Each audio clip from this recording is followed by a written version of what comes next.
Hello বন্ধুরা, আপনারা সবাই কেমন আছেন? তো দেখতে পাচ্ছেন আমি আমার বাবাটার জন্য এখন খিচুড়ি রান্না করব। তো খিচুড়ি রান্না করতে যা যা লাগে সব কিছু নিয়ে নিয়েছি। এখানে আছে ডাল আর চাল, এটা হচ্ছে লাউ, তো আরও শাক সবজি দিয়েছে অনেক। এটা হচ্ছে লাউ শাক, এটা হচ্ছে পেঁপে, এটা হচ্ছে পুঁই শাক, এখানে আছে লাল ডাঁটা, ওটা হচ্ছে কফি, আর এটা হচ্ছে পালং শাক, ওটা হচ্ছে আলু, এটা হচ্ছে মিষ্টি কুমড়া, এটা হচ্ছে ফুলকপি।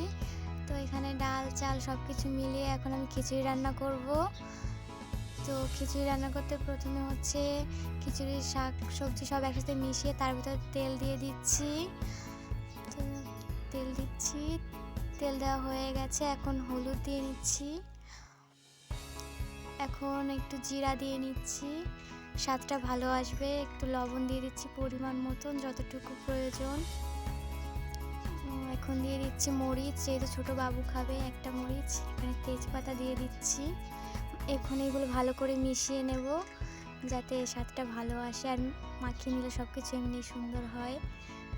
তো মাখা হয়ে গেছে, এখন হচ্ছে পরিমাণ মতন জল দিয়ে দেব যাতে চালটা ফুটে ভালোভাবে হয়, তার জন্য পরিমাণ মতন জল দিয়ে দেব।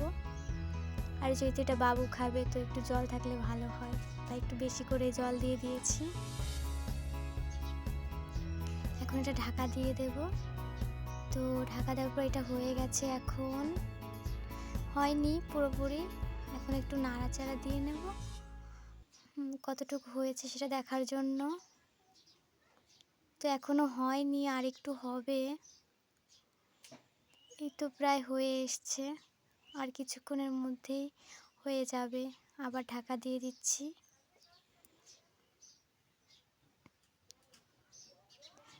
এই তো আমাদের রান্না হয়ে গেছে কমপ্লিট। আর একটু নাড়াচাড়া দিয়ে নিচ্ছি হয়েছে কিনা ভালোভাবে সেটা দেখার জন্য।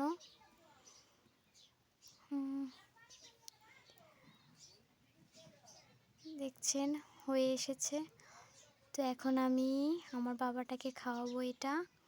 তো এটা আমি চামচ দিয়ে নেড়ে চেড়ে একটা বাটিতে নামিয়ে নেব। রোজকার মতন আমি আমার বাবাকে এটা খাওয়াবো। সবার বাবুকেই পুষ্টিকর খাবার দেওয়া উচিত, আমি আমার বাবুকে দিই যাতে আমার বাবুটা তাড়াতাড়ি বড় হয়ে ওঠে, বেড়ে ওঠে। তো এটা হচ্ছে রান্নার শেষে এরকম দেখতে হয়েছে, এখন আমি আমার বাবুকে এটা খাওয়াবো। আচ্ছা দেখুন আমার বাবা সোনাটা কী সুন্দর খাচ্ছে। ও খাওয়ার সময় এরকমই করে, লাফালাফি ঝাপাঝাপি খুশিতে খায়। আমার মনে হয় রান্নাটা ভালো হয়েছে, প্রথমবার করেছে। জানি না কেমন হয়েছে, আপনারা সবাই কমেন্টে বলবেন কেমন হয়েছে।